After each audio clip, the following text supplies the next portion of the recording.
Ladies and gentlemen, to beyond the summer presentation of the Mars TV Dota 2 League South American Qualifier for the Changsha Major, we have ourselves the final game, the final match of Group B. Here in the GSL bracket, it's going to be Gorillaz-Pride versus Midas Club. These two teams now fighting out to decide who is going to be second seed after SG Esports going into the playoffs here. So that means we are going to be looking at a very deciding game with teams having a lot of information about what the other ones are kind of up to, what their overall game plan is. And obviously we got to see some back and forth here. Midas Club had a really strong showing in the first game. Really great performance from Murdoch on the Death Prophet, and just across the board we're able to take team fights left, right, and center. Last game was much more about push and pull. It was much more, okay, Greedy on the Nature's Prophet, what can he get done? Okay, Fuga on the Lycan, where can he go? What can he produce? And the end result is that Gorillaz just were able to get a lot of really effective push in, condense the map, and then just take the fights all over the place. Misoku was able to land the necessary disruptor combos to make things work, and they're going to go ahead and put him on the hero once again. We're actually going to open with Elder Titan Disruptor, which is Moose and Misoku's heroes from previous game. They are going to be running Chris Brown on the puck, it looks like. Could be Greedy, technically, but we'll have to see. He's up against Dragonite, played by Murdoch here, and we are rapidly flying through Phase 2. Last time we were getting reserve time on, like, the 4th ban. And now we're like, no, let's just pick heroes. Bam, bam, bam, bam, bam. Let's go, go, go. Okay, I'm down with it. We get right back into the action. Razor, Tusk, Witch Doctor, Dragonite. This is a very early game focused lineup for Midas Club. They do not scale too hard. Dragonite can be a hard carry theoretically, but most of it relies on him being a tanky initiator who can do some good damage. Razor, on the other hand, you know, he tanks up with his items, but naturally he's just focused on staying on top of the target and making their lives miserable, taking some damage, dealing some damage, and pushing towards the mid game. So that's one thing that they're going to really have to work on, is getting even more push, because this game is already on a timer. Up against Elder Titan, Disruptor, OD, these three heroes can go as late as the game needs. These are really strong heroes, and the supports in particular can take the late game by storm. So I do think that this is something where Midas Club just, they have to realize they're on the clock, and they have to see what they can do with it. K1's Juggernaut did get banned out, as well as his Faceless Void. The two heroes that we've been seeing him play the most have been taken off the board, and they have to decide what they want to do with that. They've got an offlane puck. They've got a mid OD. What is our safe laner? I would like Drow Ranger. I think Drow Ranger would be absolutely outstanding here. You're still able to get enough distance from Razor that you're comfortable with, you know, consistently right-clicking. You can Hurricane Pike away from the Dragonite or the Tusk. And much more importantly, you've just got that Precision Aura that enhances 3 key heroes, allowing Puck and OD to win out their lanes, or at least do better in their lanes, and allow the Disruptor to harass even more effectively. I think Drow Ranger would be a great pickup for K1. He also kind of likes to play on his own a little bit. He likes to kind of go off and just jungle here and there, and you know, you get the Drow Ranger, you take the early tier 1, and then you just farm everywhere, every lane, until that mid game inevitably comes, and Midas Club start trying to, you know, Shadow Blade and initiate against you. That's when reaction is important. That's when you need to be able to be on your feet. So for the early game, I think Drow Ranger would kind of shore up every weakness that Gorillaz-Pride is having, but might not be up K1's wheelhouse. We'll see. Not exactly his style. With the Juggernaut and the Void banned out, though, we'll have to see what adjustments he makes. And also what the potential last pick for Midas Club is, because they've obviously got their mid. I would like to say that they've got their safe laner with the Razor, but you never know. I mean, the Razor was seen off lane by Greedy in the best of one earlier today, so could be anything really. Dragonite I expect to be mid though. And now we think things through. What kind of hero are Midas Club looking to pick up to push things down? And Gorillaz-Pride, what is their answer? Sven was banned out in the previous game. Not a terrible choice here. Not expecting a lot of grouping though. I mean, you've got Elder Titan, Disruptor, Puck. Your enemy would be extremely foolish if they were grouping up enough for Sven's Cleave to really have much of an impact. It's there though. Wraith King actually kind of feels pretty good too, to be honest with you. Just the fact that he can't be killed in a Dragon Tail, thanks to his Reincarnate. They go for the Gyrocopter though, which honestly I had written off because he's been banned or picked by like the third hero every single game that I've cast. This hero, very top of the meta, very high profile, very high capability, and works perfectly fine here. It's just, honestly, my brain had assumed that that hero had been banned because why is Gyrocopter being a 5th pick in this patch? It just doesn't even make sense.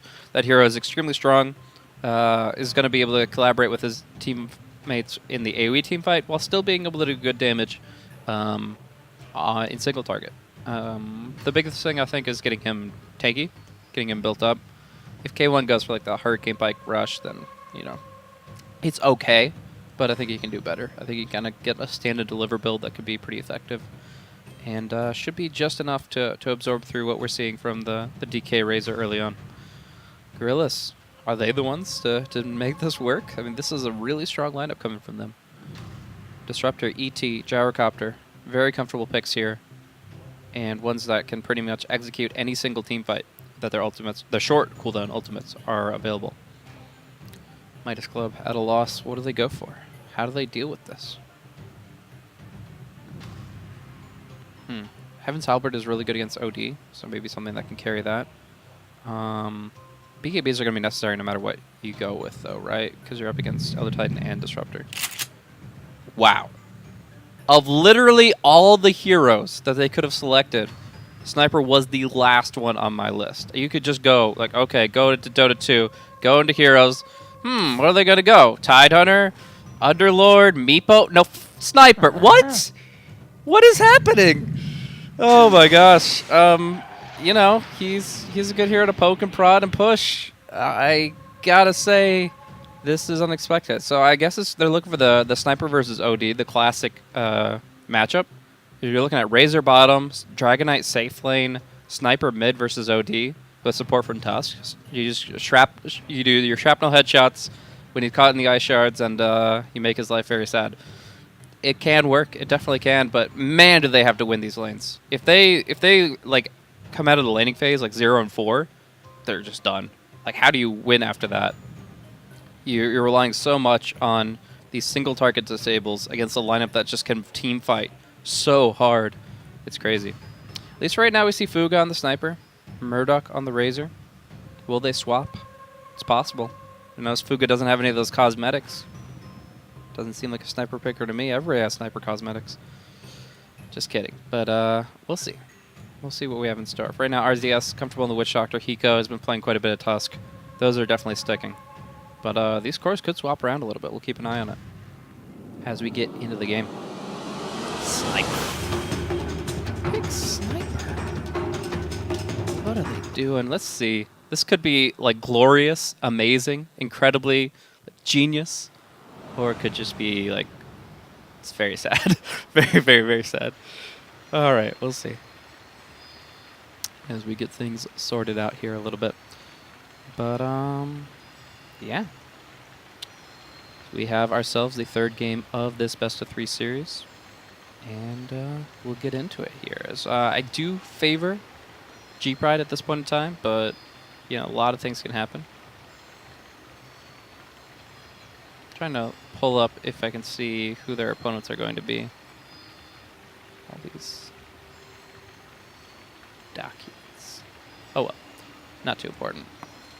The end result is still going to be the same. Winning is still very important here, as they do have the opportunity to get that second seed and get pushed further into the playoff bracket. Third and fourth seed of each group have to play each other in the first round of the playoffs. The first and second seed kind of get a bye to later rounds. So that's pretty nice.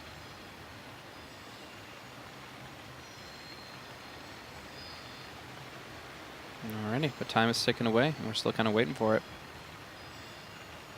Where to go from here?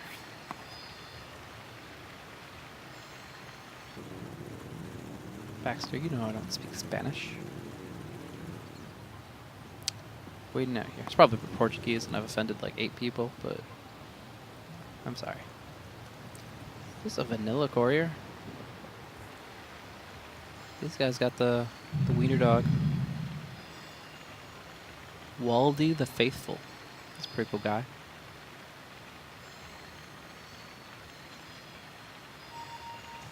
And then you got yourself just your basic vanilla donkey.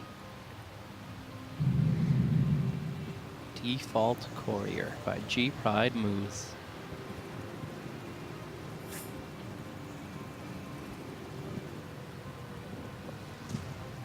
Alrighty. So let's talk about early movement, early lanes, now that we know things a little bit more. Murdoch did swap over to the sniper, as predicted here. Stuck with the cosmetics, though. For all their shenanigans and swapping, they're actually he's stuck with default sniper items as a result, at least until he respawns, I think is how it works. Anyways, Razor, on the other hand, did swap over to Fuga, and that means he is going to be, looks like, safe laning the Razor. Nope, off laning the Razor as a aggro try with the Tusk Witch Doctor Razor, mid Murdoch Sniper, and a safe lane solo Hijack Dragonite. That makes sense.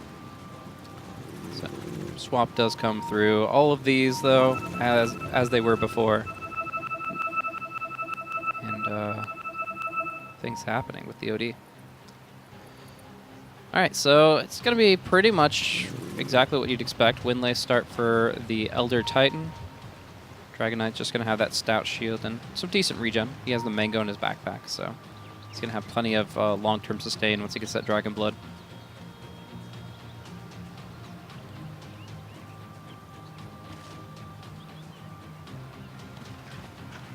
And here we go, a little bit of a smoke play, looking for a first blood opportunity before they go for the bounty runes. In the end, though, it looks like a very cautious approach from Greedy.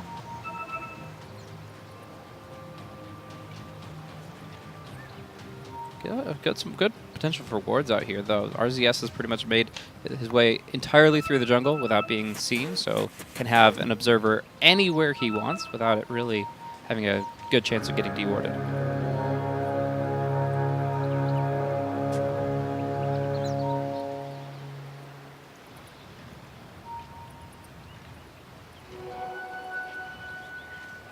And so it's just going to be, looks like a 2 for 2 in terms of the bounty runes. And we'll start off with a nice slow opener. I don't think there's going to be too much in terms of early kills. Misoku finds himself in an interesting position for the curry snipe, so... Waldy the Faithful! No! Good sir! Please, chase that wiener faster. There's a raptor behind you. But, on his way home, lurking in the shadows, his demise shall become known, and down he shall fall. He made his delivery, and maybe his last. As the disruptor Misoku makes his way to the east, a D-ward happens here on mid with a very closely placed sentry. That was right on the edge there. But now Misoku and RZS meet each other in the jungle and just kind of go blow for blow, back and forth here. Misoku does have the mango, so although the Witch Doctor has slightly more damage, he can't actually sustain this fight as effectively.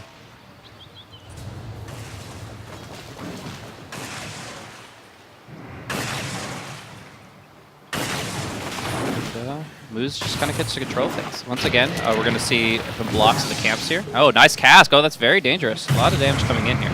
But RZS is probably the one that's in the most trouble. Tank going up. It's ticking low, but will survive with 15 HP and TP back home. So yeah, the big thing here is this creep camp is blocked off by the Radiant, and this creep camp is blocked off by the Dire, and the end result is ET does not get the enhanced spirit that he's looking for. He can't run the spirit of the creep wave, and does not get nearly as much damage and movement speed when he throws this one out. Murdoch, take aim. No headshot yet, but still just able to do quite a bit of damage, just poking and prodding at a distance. Some good base damage here against the OD. And actually shrapnels him up. Double shrapnel could be the kill. Just walks right into it. Murdoch showing what that hero is capable of. Great start for him. First blood in mid, solo, without any assistance. Bit frustrating for the OD, but I mean, without boots, it's really tough to go down in the trenches, down in the river against the sniper, and he's going to learn that pretty quick. Especially if there's like headshot skilled on 4 and shrapnel level 3 at 5. At that point in time, like, yeah, the OD is very limited in how he can move. Just 1 or 2 unlucky headshots, and he's suddenly in some big trouble. With the Rocket Barrage, needs some boots here for the Gyrocopter. I believe that's coming out in the courier. Nope, going for the Aquila. And heading up top. Yeah, not taking an aggressive stance. He did go for like the aggressive lane in the off lane, but not finding the opportunities that he's looking for down there. He just kind of resets things.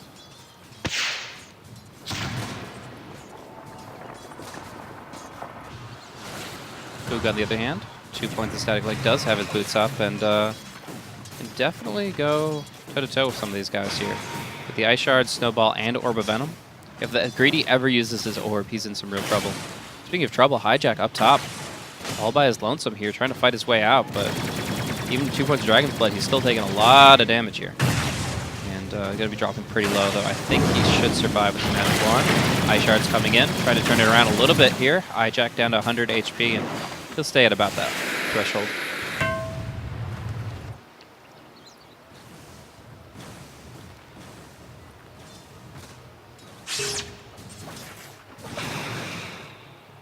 Moves hiding in the tree line here. Not nearly as impactful as he was previously. He had like an easy target to go on for a good portion of the laning stage there, where he was just able to pummel. I believe it was a Witch Doctor. But now he does get to sleep out here onto the Razor. The problem is he's just tanking enough that his damage is pretty negligible. Like he's solo, 1v2, and he's not threatened whatsoever. Up top, though, the other way around, 2v1 against Hijack, and it looks like this one will finish him off. He gets a soul ring, but he does get dropped down. And they're going to go in. They're going to try for a play on OD. He does not have imprisonment here. There's the double damage room. Hi, Hiko, hello? Yeah, he definitely disconnected there. I'm like, what are you doing, man? Where are you going? The OD is that away. But there you go. Unfortunate that that happened. Disruptor can definitely capitalize on this. If he's reconnected when the unpause comes out as he should be, then he should be okay. There is no glimpse. There is only the kinetic field, which is not going to be in range in time.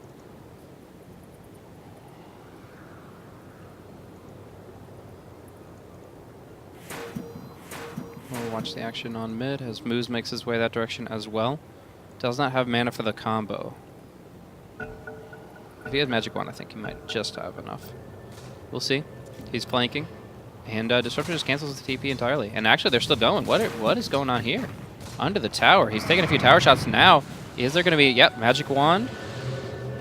Attempting for that Echo Stomp, but RZS makes the rotation in. And actually, Snowball now onto Moose, baiting it in. The cast cancels out the Stomp, and now he is going to be dropping very low here, taking down with the Maledict. Hiko and Murdoch, though, in some trouble as well. Nice kinetic field coming in from Masoku, and they will be able to pick up the sniper while Moose lives with 60 HP. So, good rotations from the supports here, is able to kind of diffuse the situation here in mid. And that just leaves 1v1s on the side lanes, which generally will favor the Razor, now topping out 24 and 8. Hijack under a lot of pressure, but keeping his CS high. With the Quelling Blade and just a naturally high base damage output, he's able to get some good consistent CS, even though he's constantly in a little bit of danger.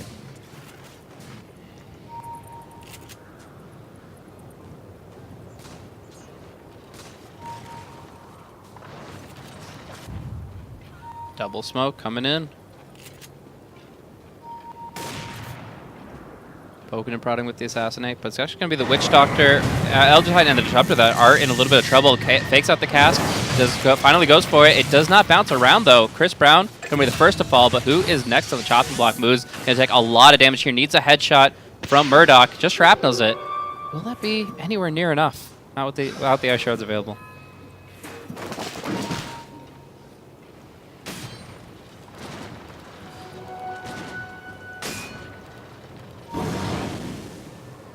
He just makes his way up top. Very low HP. Snowball. That's actually a really bad spot to find himself in. The Soul Ring and the Breathe Fire might be enough here. 50 HP remain. And he's now caught 1 versus 3. Nice little bait there. The Elder Titan barely surviving and setting up a kill here on the Dragonite once more. Even grabbing it for himself. Just a little bit of salt in the wounds. Chris Brown, though, caught out in mid, and I do not know if he's going to get out of this one. We have the cast right on the creep wave. Pretty high chance it'll bounce a second time over. He's just getting right-clicked down. And that's going to be it. Chris Brown down, Magic Wand or not. And at this point in time, Sniper's feeling pretty good about his current state of the game. Fuga's not really building up too much right now. Just Wand, Aquila, soon to be Phase Boots. Needs a little bit more momentum at this point. He's actually pretty neck and neck with the puck, which is kind of surprising. He's gotten a lot of 1v1 face time with the hero, but so far hasn't been able to do too much, pressuring back the little fairy dragon here. Big rotation up top, though, but with the Dire Observer Ward, they're very aware and just kind of waiting to drop the call down, perhaps, under tower. Oh, it's going to be snowballed in on Masoku. Even with the kinetic field, he should be in some trouble. Call down comes through onto 2 heroes. Greedy coming in with the Dream Coil, but needs to orb to get in position. No, he gets the 2-man coil. Gets some great damage out with his spells, and the Echo Stop as well to guarantee the kill on the Tusk. Now, Witch Doctor on the western side is low. Gets glimpsed, but doesn't go too far. Disruptor gets caught out by the Dragonite, and it is going to be Hijack to snag that one. Greedy having to go defensive here means that Moose is kind of left out all by himself. Stomp is just in time. Oh, that cask was just a millisecond too slow. The end result now, Moose actually trading it out with Hijack. He's got the ET, the Astro Spirit, enhancing his right click, but without the orb damage coming through, he's got to back off. Gyrocopter gets stunned up. Phase Boots on cooldown. Snowball onto him. And the Rocket Barrage is confused between 2 heroes and Ice Shard out. Hiko, though, kind of left all by himself without a ring or a prayer. Well, almost getting the ultimate onto the Elder Titan. Not sure if that would have been the finish thanks to the Tranquil Boot regen. But Masoku will be going down after a glimpse back. Oh, no! K1 is the one caught out. He's going to be dropping. And the Disruptor is actually getting some distance. Observer Ward does scout him out, but I think he's just outside the kill range.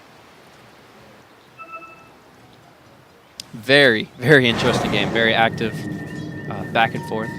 And, you know, a few misplays, easily punished by long-duration disables like the Stomp and the Dragon Tail.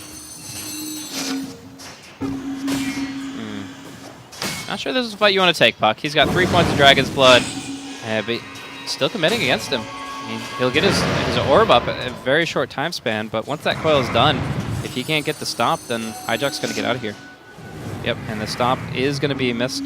Waning Rift insufficient to dive under tower against him. They're going to still keep on trying, though, because they do have Chris Brown behind him. Finally gets that little hit with the Arcane Orb. Disruptor rotates up top. Not really able to stop this push, though. And, in fact, might find himself in a bit of a rough spot. They just take the tower, though. No problem at all. Tier 1 tower going down up top. The bottom Tier 1 going to get chipped at, but I don't think it's going down anytime soon. Oh, Hiko with the Haste Rune, trying to see what he can do against Moose here. Raindrop, keeping him up, healthy, and he's going to be fine. This Tier 1 still stands up top as well. A little bit of hesitation here from Fuga. Thought he would kind of try to do everything he could to take that tower as soon as he could, and looks like they're playing it a little bit slower. Worried about some TP rotations. As you can see, though, not a lot of TP action. There's actually only 1 TP available right now from the Puck, who's at half HP in mana. There's no reinforcement. But they're taking it slow. Greedy. Okay, shifting away from the Snowball and just baiting in Hiko. Not sure what the 1v3 YOLO play is, but Hiko, you know, he goes ahead and creates some space. Shrapnel and the cast going onto Masoku, going to be a pretty much guaranteed kill at this point, but Chris Brown might be able to get a rebuttal, as while Masoku will fall, we do have the Witch Doctor very far forward. Still, though, Hijack going for the Dragon Tail, getting put a lot of damage into this OD, but the sleep is there! Moose, really nice Echo Stomp coming through, and it's going to allow them to turn it onto Murdoch and even onto Hijack. Oh, that is a huge play from Moose, setting up that sleep, setting up that kill. Speaking of kills, we've got down bottom, the death of the Gyrocopter, thanks to Fuga making his rotation down alongside the Tusk. So, back and forth across the map, but I've got to say this ET has been playing these fights really well. Moose has just been on point, getting the sleeps where they need them, and really disrupting the intentions of Midas Club.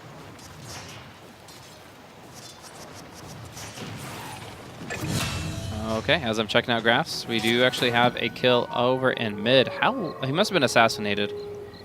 He wasn't assassinated. Like, how low was he that Hiko gets to solo him? Am I taking crazy pills? Like, what in the world?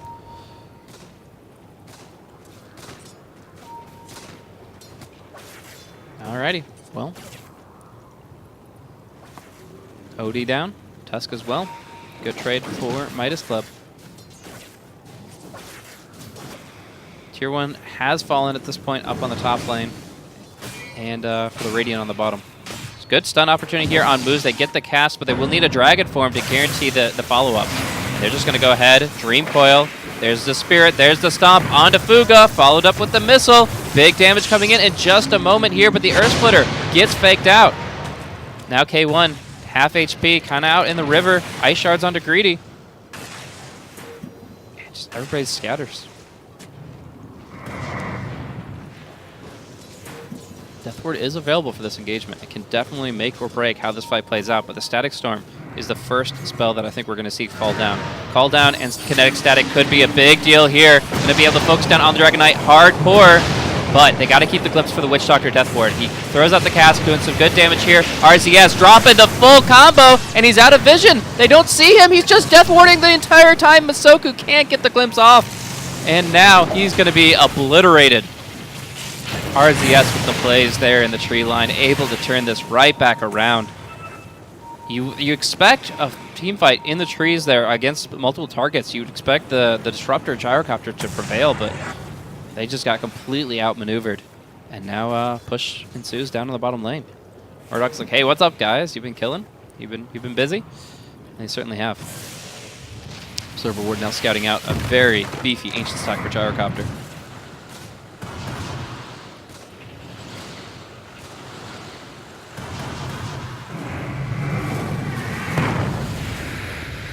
Dagger soon for the puck, but not there yet. Level 3 glimpse could actually be enough. They're going to be able to glimpse it back. They lock him in with the coil for now, and he's just going to take a spill. Ignores the entire fight that happens down bottom, and then he finally comes down and they just kill him, no problem at all. That's Sniper for you. Oh boy. So, good pressure here on the Dire jungle. Midas Club really like encroaching on the space, keeping the waves pushed out up top. Obviously they took the tier 1. Now they have good intel with this ward. They really do have kind of full control. This is their side of the map. Even if it says Dire, even if it's dark and spooky, it actually feels so much more comfortable for Midas Club to take big moves here. He's going to try to fade shift dodge, but this might be his Blink Dagger taken away from him. Down he goes, and yeah. Now we can see OD caught inside a big static link. Big damage coming out from Fuga. Will right-click him down, and the Maledict will tick through here to finish him off, which Disruptor tries to make a play happen, tries to defuse the situation, does get the Witch Doctor out of it, but oh, they can still go. Big Dragon Tail on Gyrocopter, but Fuga is away from his teammates, just going to right-click down onto the Disruptor and nearly finishes him off. Fuga now glimpses back into a really rough spot. Nice snowball, but it goes onto K1, not the vulnerable target. So he's building some distance. He's trying to go now onto K1. Nice little static link there. Moves, gonna get assassinated, and right-click down. No, the magic wand keeps him alive, and now he's got Tusk pinned. Oh, Ice Shards allows Tusk to try to make the escape. He kills off the Elder Titan, and he tries to get the distance. In the end, Puck will still finish him off, but nice little play there to at least grab a 1-for-1 on the tail end. Very active fight. A lot of the damage coming out from the Razor. He got some really good static links off, first on the OD, later on the Gyro, and it worked out pretty well for him. Able to just get so many right clicks, multiple plasma fields, and do exactly what the hero's designed to do. This is pretty much the hero at his strongest right now, with his skills maxed out and able to stay on top of his targets with phase and drone. From here, you just tank up. You just try to survive. Murdoch pinned in by the hasted OD, but looks like he'll be okay.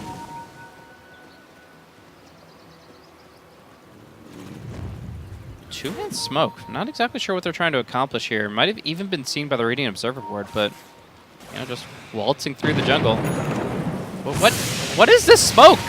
All right, not too much accomplished at this point in time. They're going to go ahead, pincer on to the Razor, and he's going to walk away. Up top, lines drawn. Action considered, but we're Looks like the dire side are in retreat. Not very comfortable in this position. Again, like this just feels like much more Radiant's territory. So far away from their shrine. And so far away from where they want to be fighting. Their objectives are all on the other parts of the map. So it's going to be a smoke play here. Radiant uses a scan. They don't pick up on anything, but they do have a flank. They do know about this gyrocopter, and they are going to make their full wrap around now. Smoke, they see the ET. They go on the ET, snowballing him. Do they get the gyrocopter as well, though? This ET dead to rights.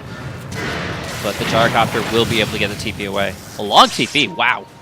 Where did he TP to? Tier 2 must have been used recently, but yeah, for some free static link damage, and then they'll go ahead and just destroy this Tier 1. Demolition Crew is here, but this Tier 1 tower in mid lane is already low. The Witch Doctor kind of has to make his way that direction, and probably can only just try to go for the deny. Yeah, Greedy goes in hard. Waning Rift, the cast bounce back right on top of him, makes it a little more difficult for him to find this kill. We're going to see Death Ward channeled out, but in the end, the Witch Doctor is still going to be the one to fall. Tier 1 tower taken down bottom, and they're just going to keep the push rolling in that lane. Meantime, Tusk does rotate on mid, does get hit up by this homing missile. And it looks like this tower will finally be falling as Fortification does get popped. Down to 105. Looks like they're going to be able to force them back, get the deny. Meantime, though, down bottom, it's going to be Masoku that gets picked up here just a little bit too far forward. Got Hurricane Pike into a bad position. And down he goes. Razor right on top of Chris Brown. Snowball will keep on top of him, even with the force stab. That's going to get the stun. That's going to get the punch, and that's going to get another kill. Eco really just has the number of the OD. He gives Chris Brown a call and signs him off with a V for Vendetta. Blink Dagger now up on the Tusk gives him a lot more tools to get in and out of fights, and might even be able to follow up on Greedy here. The problem is that his reinforcements aren't close enough. The Razor is close by, but Murdoch farming back at home. Still, coolest thing this Tusk can do is snowball, charge up a snowball, and then blink out immediately. Just the fact that he hasn't taken damage quite clearly in the last 3 seconds allows him to kind of just jump in and out of bad situations. You can also blink and snowball onto an ally if they're in a really bad spot. Gets caught by I can't say Static Storm because that's obviously not going to work, but gets caught by like a ET Stomp or something. Could be a really good opportunity. OD drawing more lines on the map here. Warning of the potential dangers. But I don't think Midas Club are trying to be too subtle here. They're obviously, some of them are off the map, but overall, they're very clearly intending to take this top tower. Greedy took a tower. Did they not deny this Tier 1?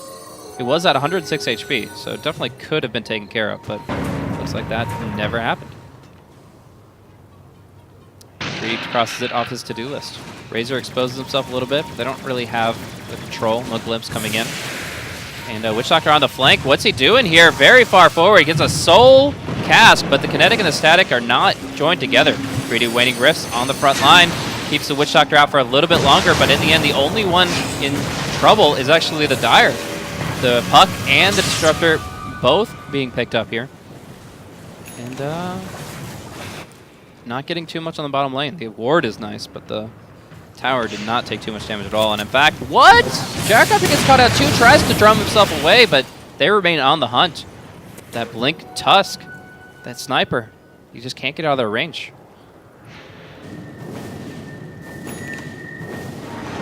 Meanwhile, Chris Brown playing some K1 Dota, all out on himself, just farming away while his team is desperately trying to cling to these fights. Looks like he finally will finish off this Tier 1 tower. Glyph is back up, but it's really not worth even rotating for this one. As I say, that sniper makes his move, low mana, and gets a deny. The redemption deny from mid.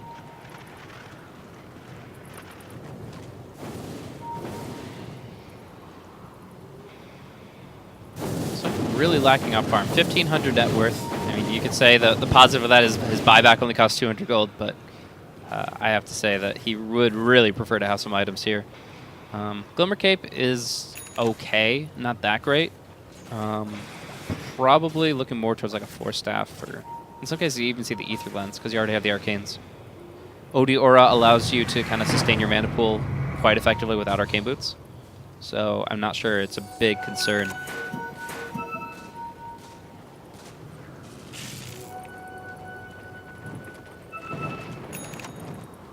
Puck does finally finish that Veil of Discord, so he's got Kaya, Veil, and Blink Dagger. He can actually do quite a bit of damage now.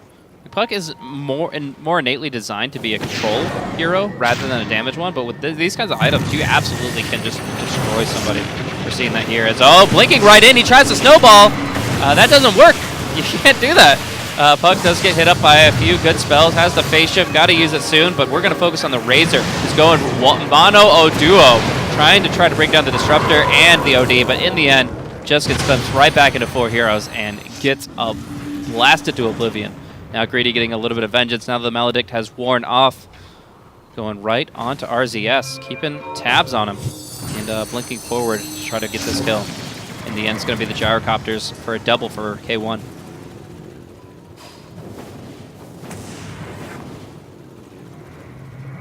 Fight recap doesn't tell us too much, mostly because it doesn't even count as a fight. That is just a massacre. Slaughter on all fronts. Really, Midas just got picked apart in that one. There wasn't, I mean, there was some, the biggest thing I would have to say is the kinetic static to start it off and then blinking in to try to save that person. It just doesn't work. You're inside the static storm, you can't cast Snowball. That's just, that's a fact of life. So, Hiko just kind of instinctively going for the cool blink play, but not doing, not thinking about it to the fullest extent. 2,400 banked up for the OD. I wonder what he ends up going for. It's always hard to find that second item for OD. Like Hurricane Pike is pretty obvious, but what do you do next? Do you go defensive and go BKB? Not great this game. You know, Hex is like the ideal, but having to save up that much is quite difficult, I would say. It's not a bad Lincoln's game, to be honest with you. There's a lot of good single target that you can negate, but in the end, we'll see. Goes for the Blink Dagger. Okay, so similar to the Tusk, he does have the blink back maneuverability of self-imprisonment. You put yourself down, banish for 4 seconds, you should be able to blink out immediately thereafter. Even shrapnel ticks are not that fast. But Ice Shards or a Plasma Field right on top of you, still probably going to take the damage and be unable to escape. It just comes down to timing.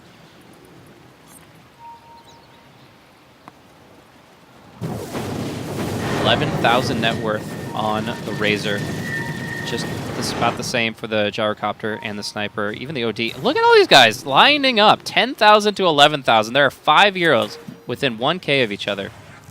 Everything is neck and neck on that front. But we do see Hijack blinking in, gets the stun, gets the combo, moves. Not going to be able to do too much here, but does get his ultimate off before he ends up going down. And Hijack actually dropping. RZS trying to make the great escape, but nowhere near safety. Doesn't even have the TP scroll. He's definitely going down. It's just a matter of creating that space. He can live for quite some time, to be honest with you. It's going to be a nice little, long little chase, at least negating the death timer of the Dragonite. But in the end, he definitely will fall. And this kind of frees things up for Chris Brown to push down bottom.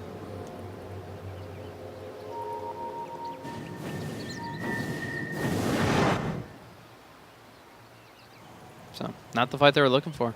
G-Pride just seemed to kind of, every single exchange seems to be favoring them ever so slightly. And I gotta say, this draft is still one of those ones that you can't really be fully confident. You can't just say, oh, this hero is good at the later stage of the game.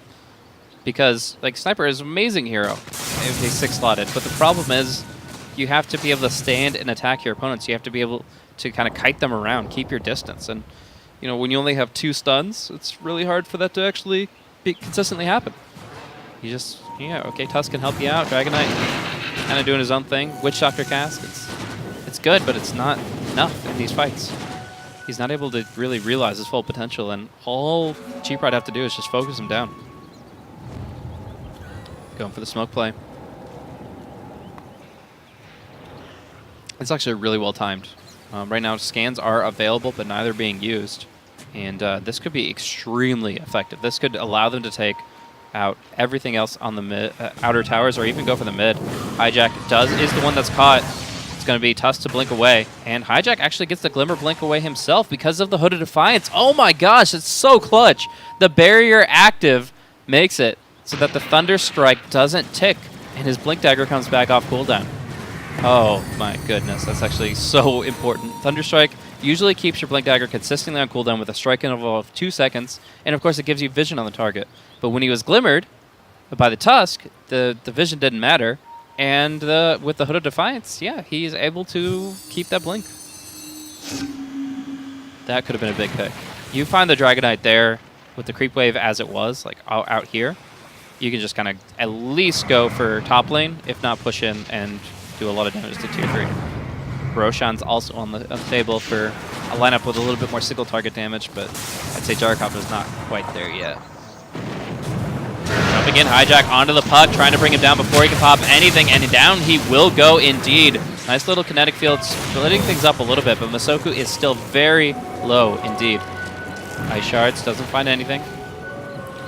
Hijack though, blinking forward, does get the stun, and on even the better hero, let Masoku go. See you later, he gets the snowball out. They want the Gyrocopter. That's the hero that they are looking for. K1 does get his distance though with the Hurricane Bike, with the Phase Boots. Buyback on the Disruptor, not TPing in just yet. Is he walking it? Is it TP? Yeah, his TP was on cooldown. Not sure why you buy back with TP on cooldown, to be honest with you. Not really going to do too much, I don't think. But he's back. And Midas Club still in the hunt.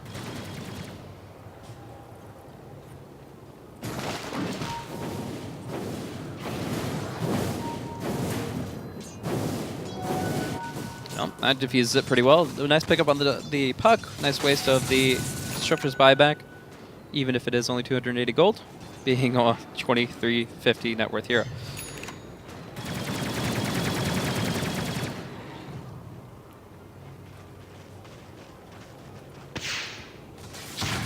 Let's look just at overall items. I don't think I've been clicking enough of the Necklace Reports and a few other heroes.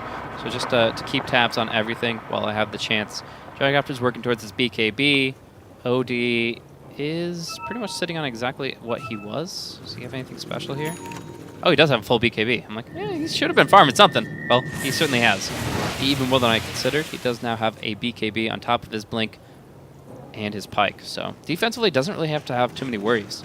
It's going to be, unless he eats like a full death ward, he's not going to go down early in the fights.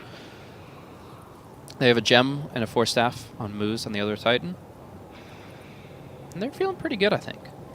On the other hand, Midas Club just really trying to do what they can with their abilities, really. They just need the right initiation. They really need the best way to get into the fight. Spirit now scouting things out. Oh, I think they know. Yeah, the Orb definitely knows now. And it's going to be tough to take a Roshan with 5 heroes lurking in the shadows. But jumping here onto the puck. Nice Walrus Punch initiation. Is he going to be able to get the Blink out? He does. But right following up is Hijack with the Blink Dragon Tail. And that will be the death of the puck right now. On the eastern side, though, call down coming through. Fuga trying to steal K1's damage, and he's succeeding in doing so. Fuga has nothing. The Gyrocopter is on the run, has absolutely no damage left to spare. The puck is down, and we have actually ET and Disruptor hiding out in the trees. Soku looking for his opening. Already used his Static Storm. What do they have left? They don't have Earth Splitter, Static Storm. How do they contest the pit? They need the puck to buy back, and they don't want to spend those resources, but do they have a choice? This Roshan could be a make-or-break situation here. Chris Brown going forward, getting a couple of really good hits. That Dragonite magic wands, but he's losing his intelligence very quickly. One more right click will do it. Hijack going down. Gyrocopter on the front line. Big ultimate coming from the OD, and that's a double kill for Chris Brown. Right on the front line here. Now Fuga caught inside the imprisonment, following up with the ET stomp, and triple kill comes out for the OD. Extremely well played from Chris Brown as he just goes in hard, steals 60 intelligence, and drops the hammer right over Midas Club. The team fight, in the end, they didn't even need the puck. They could have, this whole time, they could have popped back on the puck and added his damage and silence to the fray. But they're like, oh, you don't have Dream Coil, just you do your thing, you wait out your time, and we'll take the fight on our own. And now we see Chris Brown, this double BKB timing becoming so important. K1 gets 4-staff away, still getting his damage sucked out a bit, but now the snowball's gone. Now the Tusk, Glimmer Cape or not, is exposed. Razor bought back, but is not in position to fight. OD now isolated, does not have a pike away, does self-imprison. Is it going to be enough time to get the blink away? He does get it! Back to the east he will go. And just drop the ultimate. Even with the snowball cross right on top of the Earth Splitter, they'll drop down the Tusk, no problem at all. Now Dragon Knight, very low indeed, and there's still a lot of intelligence on this OD, right-clicking them all down. That might just be the game. Going on the Witch Doctor, one more hit will do it, and that's it. We have 4 heroes down, and we have racks exposed. Murdoch, you might be the sniper. You might be the hero to turtle on the high ground time and time again. But no amount of ho-ho, ha-ha is going to save these racks. And now they just start wailing away, trying to go for the combo. Oh, BKB popped on Murdoch. What are you doing? What is it accomplishing? I'm not too sure. The racks are gone. The siege creeps will take them. And G-Pride will walk away. Tier 3, tower down bottom. Plenty of time to work with. K1 clearing up the creep wave nearly instantly with this double damage rune. Assassinate bringing him down to about 40% HP. They force out the pike. This means that if he gets caught in the prison, he's dead. If Chris Brown can get in range, if he just pikes and prisons, they actually kill the sniper. But they're just focused on the barracks. Now they go in, jumping right on top of him, coils him, and kills him. And there's nothing left. Yeah, without pike. Oh, nice flank from the Tusk. He did go TP to the shrine. He gets himself in a very exposed position, though, and he does end up going down. Glimpse back on the Witch Doctor, killing him off, too. And at this point, I don't think there's anything left for Midas Club. Very interesting draft, very interesting attempt. That actually worked out in a few of their fights, but once G-Pride got their act together and started really fighting as a team, as a unit, once OD had the BKB, that dual BKB timing, where it's both the gyro and the OD had exactly what they need for the fights, and suddenly everything turned. Now the OD finishes off the Witch Doctor, has the self-prison available, can just BKB and turn if he wants to, piking right on top of Hijack. A couple of right clicks will do it. A godlike spree for Chris Brown, and finally the GG comes through. Chris Brown dropping the hammer, now finding himself in a 13-7 game. 34 minutes. We see G-Pride take the game. 40 kills to 28. Just cold, hard facts. Sniper can't, rat his way out of this one. This is going to be G-Pride that just are able to... I'm getting distracted. Finish things off and wrap things up here for Group B of MDL Changsha. Let's go ahead. No match results. No, is scoreboard maybe? No scoreboard. We're done, boys. We're wrap it up. We're out of here. Thanks for watching MDL Changsha Majors South American Qualifier Group B. That is going to wrap up the group stage here and definitively conclude with G-Pride taking the 2nd seed after SG Esports. Midas Club dropping to 3rd, followed by Stars in 4th. And that's going to be it. Good game, well played to all participants, but of course, obviously G-Pride showcasing what they're fully capable of here in this best of 3. So taking 2 matches in a row, finding themselves on an elimination at the beginning of the day and still bringing it back to advance them further in the playoffs. Now, the way this breaks down is now because they are 2nd seed, G-Pride don't have to play any of the first 3 matches tomorrow. Depending on schedule, they might still play a match tomorrow, but they'll be in the 2nd round of the playoffs by default, and SG even further down the line. So that's going to be it. Single elimination from here. We're going to turn it over to Nomad, who was casting on Beyond the Summit 4. Not sure if he's still going at it, but BTS 4 is where the remainder of the South American English coverage will be for the remainder of MDL Changsha. Thanks, guys, for tuning in. I myself am Blaze, and I am signing off for the coverage here today. Have a good one.